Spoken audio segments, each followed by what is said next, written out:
Friends, कैसे हैं आप सब। आज हम डिस्कस करने वाले हैं नेचर ऑफ ड्रग्स के बारे में। तो नेचर ऑफ ड्रग्स मींस कि हमारा जो ड्रग है उसका नेचर कैसा होगा। देखो, कुछ हमारे पास जो ड्रग होती है ना वो सिंपल और कॉम्प्लेक्स मॉलिक्यूल्स में होती है, यानी जो केमिकल एंटायर होते हैं जो हमारे, तो उस वो हमारे सिंपल कंपाउंड पे हो सकता है और मॉलिक्यूलर यानी कॉम्प्लेक्स भी हो सकता है वो कंपाउंड।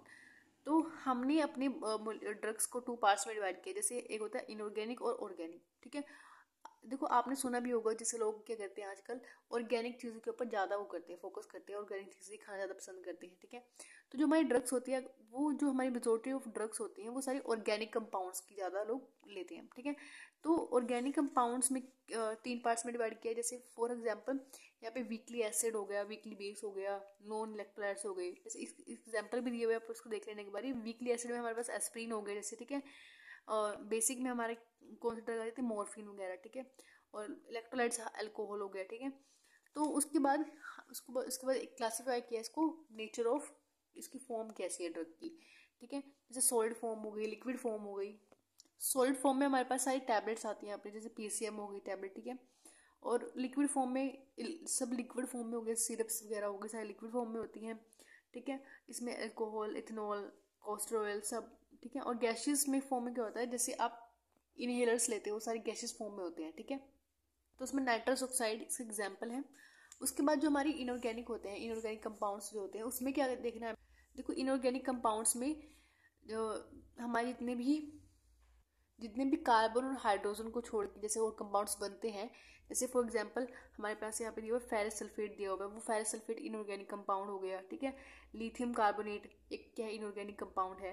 तो ये सारे इनऑर्गेनिक कंपाउंड्स में आते हैं। इसके अंदर कार्बन और हाइड्रोजन नहीं होते। ठीक है, जिसके अंदर कार्बन और हाइड्रोजन प्रेजेंट होते हैं वो सारे कंपाउंड्स किस में होते हैं, ऑर्गेनिक में होते हैं। ठीक है, तो नेक्स्ट जो हमारा टॉपिक है मॉलिक्यूलर वेट। देखो, जो हमारी मॉलिक्यूलर वेट जो होता है ना ड्रग्स का, वो 100 to 1000 के बीच में होना चाहिए, यानी उसकी जो रेंज है वो मेजोरिटी कितनी होनी चाहिए, 100 to 1000 के बीच में। अगर मान लो कई कई बार क्या हो जाता है, जैसे आपकी कोई ड्रग है, उसकी जो अगर उसका साइज 100 से ज़्यादा है, सॉरी 1000 से ज़्यादा है, तो उस केस में क्या होगा, जो हमारी मेम्ब्रेन है उससे ड्रग पास नहीं हो पाएगी, और जब वो मेम्ब्रेन से पास नहीं हो पाएगी तो साइट ऑफ एक्शन की तरफ तो जा ही नहीं पाएगी वो। ठीक है, तो इसलिए हमारी जो रेंज होनी चाहिए वो 100 to 1000 के बीच में होनी चाहिए। ठीक है, देखो जैसे हमारे यहाँ पे कुछ ड्रग्स हैं, जैसे लिथियम आयन है, उसका 7D साइज है। ठीक है, हेपरिन हो गया, उसको 10 to 20 kD है। और जो हमारी एंजाइम्स, प्रोटीन, एंटीबायोटिक्स होती हैं, उनका थोड़ा बड़ा साइज होता है। ठीक है, जैसे 50 kD के आसपास। ठीक है, उसके बाद जो हमारी बल्कि मॉलिक्यूल्स ड्रग्स होती हैं वो हमें सारी एडमिनिस्ट्रेट करनी होती है पेरेंटली रूट से। ठीक है, बल्कि फॉर्म में जो ड्रग्स होती हैं उनको कैसे एडमिनिस्ट्रेट करते हैं, पेरेंटल फॉर्म से। तो पेरेंटली मीन क्या होता है, इंजेक्शन के थ्रू हम देते हैं उसको। ठीक है, तो नेक्स्ट हमारे पास एक टर्म है जीनोबायोटिक्स। जीनोबायोटिक्स काफ़ी बार आपके सामने भी आई होगी ये वर्ड। तो जीनोबायोटिक्स का मीनिंग क्या होता है कि जो हमारे पास जो फॉरेन पार्टिकल्स होते हैं, फॉरेन कंपाउंड्स जो होते हैं, उनको क्या बोलते हैं, जीनोबायोटिक्स। अब जीनोबायोटिक्स में ऐसा नहीं है कि आप ड्रग्स को इन्वॉल्व करो, ड्रग्स भी हो सकती हैं। कई बार जो हमारे जो कॉस्मेटिक, अभी जब हम कोई कॉस्मेटिक क्रीम वगैरह यूज़ करते हैं, लिपस्टिक यूज़ करते हैं, तो उसमें भी जो केमिकल्स होते हैं वो भी एक तरह से फॉरेन पार्टिकल्स या फॉरेन मॉलिक कंपाउंड्स ही होते हैं। ठीक है, और जो एनवायरनमेंट में जो हमारे पोल्यूटेड होते हैं, ठीक है, पोल्यूटेंट्स होते हैं, वो सारे के सारे भी फॉरेन पार्टिकल्स होते हैं। ठीक है, जो फॉरेन पार्टिकल या कंपाउंड्स एक तरह से बोल लो, तो वो सारे के सारे क्या होते हैं, जीनोबायोटिक्स होते हैं। ठीक है, इनको एंडोजीनियस केमिकल्स बोलते हैं। जैसे हॉर्मोन्स भी हो गए, हमारी बॉडी के अंदर हॉर्मोन्स, कुछ मेटाबोलाइट्स होते हैं, न्यूट्रिएंट्स होते हैं, इनको मेटाबोलाइट करना बॉडी से। ठीक है, जब आप इसमें ना एक ये भी होता है कि जीनोबायोटिक मेटाबोलाइट्स, यानी कैसे हम उसको जीनोबायोटिक जो होती है उसको मेटाबॉलिज्म करने का एक वे होता है। तो जीनोबायोटिक का मेन जो, अगर उसको याद रखना है तो उसको फॉरेन एक पार्टिकल से याद रखो। फॉरेन कंपाउंड है हमारे पास, एक तरह से फॉरेन पार्टिकल्स होते हैं जो हमारी बॉडी में प्रेजेंट होते हैं, उसको क्या बोलते हैं, जीनोबायोटिक्स। तो नेक्स्ट जो हमारा है अकॉर्डिंग टू देयर एक्शन। हाँ, कैसे जो हमारी ड्रग है हम उसको एक्ट करके कैसे अपनी बॉडी में एडमिनिस्ट्रेट कर रहे हैं। देखो, और हमें इसमें ये भी पढ़ना है कि जैसे हमारी जो ड्रग है हम उसको किस किस वजह से ले रहे हैं, यानी अगर हम उसको प्रिवेंशन के लिए ले रहे हैं, क्योर करने के लिए ले रहे हैं, या डायग्नोज करना है हमें, तो उसके अकॉर्डिंग हमने इसको क्लासीफाई किया है। देखो, फर्स्ट जो हमारा है प्रिवेंटिव ड्रग्स जो होती हैं, प्रिवेंट मीनिंग प्रिवेंट, एक होता है प्रिवेंट, एक क्योर करना होता है। देखो प्रिवेंट मीनिंग क्या होगा कि अभी आपको वो डिसीज हुई नहीं है, ठीक है, लेकिन उससे बचने के लिए, यानी मान लो अगर वो जैसे छोटे बच्चों को क्या होता है जब बचपन में आपको इंजेक्शन लगे होंगे, यानी वो सारे इंजेक्शन किस लिए लगे थे, आपको प्रिवेंट करने के लिए, ताकि आपको आगे जाके डिसीजेस या डिसऑर्डर ना हो, इसलिए आपको प्रिवेंट पहले से कर देते हैं वो, ठीक है। तो प्रिवेंटिव जो ड्रग्स होती हैं उनको क्या बोलते हैं, third drug which use to prevent the cause of diseases, यानी डिसीजेस को होने से बचाती है, अभी वो आपको हुई नहीं है लेकिन उसको प्रिवेंशन के लिए हम उसको दे रहे हैं।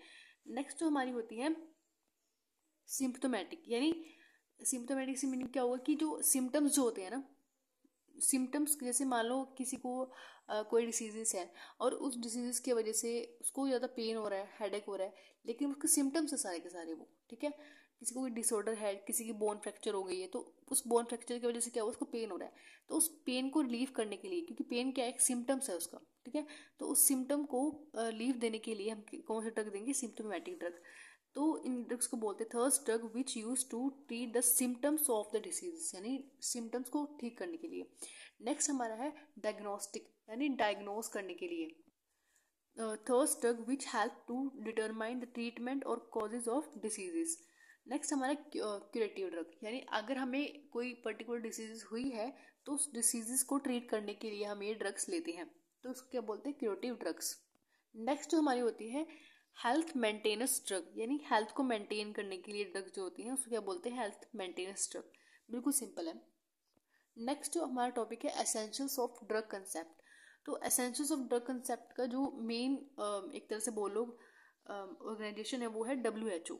तो WHO यानी वर्ल्ड हेल्थ ऑर्गेनाइजेशन जो है वो ही हमारे ड्रग के सारे कंसेप्ट को ऑर्गेनाइज करता है, ठीक है। यानी देखो इसने एक बार कंसेप्ट क्या शुरू, 2 मिनट यहाँ पे आपको जो दिया हुआ है 1977 में इन्होंने 208 मेडिसिन को इंक्लूड किया था एसेंशियल्स मेडिसिन में, कि एसेंशियल मेडिसिन क्या होती हैं, these are thirds drugs which safety the priority health care needs of the population, यानी पॉपुलेशन की सेफ्टी के लिए, ठीक है। वो जो ड्रग्स हम पॉपुलेशन की सेफ्टी के लिए यूज करते हैं उनको क्या बोलते हैं, एसेंशियल ड्रग्स। देखो एसेंशियल ड्रग के कुछ क्या होते हैं, क्राइटेरियाज होते हैं। अब देखो आपके एसेंशियल ड्रग आप ले रहे हो, ठीक है, अगर मान लो किसी को ज़्यादा चोट लग गई और उसको ज़्यादा ब्लड बह गया, ठीक है, तो उसके ब्लड को रोकने के लिए हमें हमारे पास कुछ एसेंशियल ड्रग्स होती हैं जो कि हम उस कंडीशन में अप्लाई कर सकते हैं, ठीक है, तो उनको क्या बोलते हैं, एसेंशियल ड्रग। तो कई बार जैसे पैरासिटामोल, वो भी एक तरह से आपके एसेंशियल ड्रग के अंदर इंक्लूड है, ठीक है। एस्प्रिन, यानी वो बिल्कुल बेसिक ड्रग्स है सारी ये, ठीक है। तो एसेंशियल ड्रग्स का जो क्राइटेरिया है, देखो वो क्या होना चाहिए कि एक पब्लिक हेल्थ रिलीवर्स होने चाहिए फर्स्ट ऑफ ऑल वो, उसके बाद वो हर जगह इन्वॉल्व होना चाहिए, यानी ऐसा नहीं है कि कुछ पर्टिकुलर जगह पे ही हो, वो हर क्लिनिकल पे होनी चाहिए, और ऐसा भी नहीं है कि वो ज़्यादा महंगी हो, ठीक है। सब तरह के लोग होते हैं, ठीक है, कुछ पुअर फैमिली से बिलोंग करते हैं, तो सबके लिए अवेलेबल होने चाहिए वो ड्रग्स, ठीक है, ठीक है। तो इनके कुछ क्राइटेरिया हैं, जैसे for example public health relievers होने चाहिए, clinical evidence on efficacy and safety, यानी क्लिनिकल का एविडेंस होना चाहिए कि वो सेफ है और उसका एफिकेसी भी है अच्छे, ठीक है। उसके बाद जो है कंपैरेटिव कॉस्ट इफेक्टिव, यानी उसकी जो कॉस्ट है सबके लिए इक्वल, मतलब ऐसा नहीं होना चाहिए कि वो बहुत महंगी महंगी हो, ठीक है, सब लोगों के लिए अवेलेबल होनी चाहिए, available at all time in adequate amount, मतलब पूरी एडिक्वेट अमाउंट में होने चाहिए हमारे पास वो ड्रग्स, और अप्रोप्रिएट भी होने चाहिए, ठीक है, and assured quality and adequate information होनी चाहिए। तो देखो जो हमारा उसके बाद ये जो थी हमारी सारी की सारी की क्या क्राइटेरिया होना चाहिए एसेंशियल ड्रग्स का। उसके बाद है जो हमारे एक 1977 में हमारे पास फर्स्ट मॉडल आया था, first model of list of essential drugs along with their dosage form, यानी इन्होंने जो WHO ने क्या किया था 1977 में हमारे पास first model list of essential drugs निकाला था। उसके बाद 1917 में तो इन्होंने 20th लिस्ट निकाली जिसके अंदर 433 जो मेडिसिन थी उन्होंने इंक्लूड की। उसके बाद 1996 में, आप इसको पहले लिख लेना, ठीक है, तो मैंने यहाँ पे गलती से वो आगे पीछे हो गई डेट, ठीक है, नेशनल एसेंशियल ड्रग लिस्ट निकाली इंडिया की, ठीक है। उसके बाद 2015 में क्या हुआ था, फिर एक वो list I national list of essential medicine, इसके अंदर 376 मेडिसिन थी, और हमारे पास कुछ एग्जांपल्स भी हैं एसेंशियल ड्रग्स के, जैसे एस्प्रिन हो गया, ठीक है, पीसीएम हो गई, इबुप्रोफेन हो गया, मॉर्फिन हो गई। ये सारी जो ड्रग्स हैं हमारे पास के हैं एसेंशियल ड्रग्स के अंदर आती हैं। और जैसे कुछ एंटीडोट्स भी हो गए, एंटीडोट्स में क्या आता है आपका एक्टिवेटेड चारकोल, ठीक है। नेक्स्ट हमारा क्लासिफिकेशन, तो ये हमारा लास्ट टॉपिक है। इसके बाद हम इसको अच्छे से डिटेल में भी डिस्कस करेंगे। देखो क्लासिफिकेशन हम कैसे करते हैं ड्रग्स की, एक होता है सिस्टेमिक और एक होता है लोकल। देखो लोकल और सिस्टेमिक में फ़र्क इतना होता है, अगर आप किसी ड्रग को लोकल दे रहे हो, यानी मान लो आपको ट्रॉपिकली, जैसे किसी को बोन में कहीं पे पेन हो गया, मसल्स पेन है जिसको, ठीक है, तो उस मसल पेन को रिलीव करने के लिए आप ट्रॉपिकली इसको, यानी आप स्किन पे ऊपर अप्लाई करोगे उस क्रीम को, तो वहाँ से क्या होगा, लोकली आपको क्या होगा, एकदम से आराम मिल जाएगा। लोकल इसलिए बोला क्योंकि अगर आपके वो हाथ के ऊपर, मान लो यहाँ पे आपको क्या हुआ, हाथ के ऊपर दर्द हो रहा है, तो आपने यहीं पे वो मेडिसिन अप्लाई करनी है और वहीं पे क्या होगा, ठीक हो जाएगा।